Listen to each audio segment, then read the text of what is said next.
painting a room, you often spend more time masking off the areas you don't want painted as you do applying paint. Here's a trick that can maybe save you some time. First, cover broad surfaces with a drop cloth.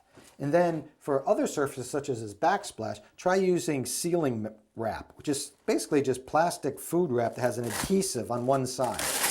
Peel it off, pull off a big piece, tear it, and then you can just stick it right along the edge. In this case, it's the backsplash. And this adhesive holds pretty well. Just stick it right down. I'll add a couple more pieces there, but you see it just drapes over the faucet and onto the drop cloth, so that whole area is sealed. It's also great for surfaces such as the top of the toilet tank. Again, just pull out a piece. And this is pretty affordable too. I mean, with a couple of bucks, you get 100 square feet of it, enough to do a small bathroom easily.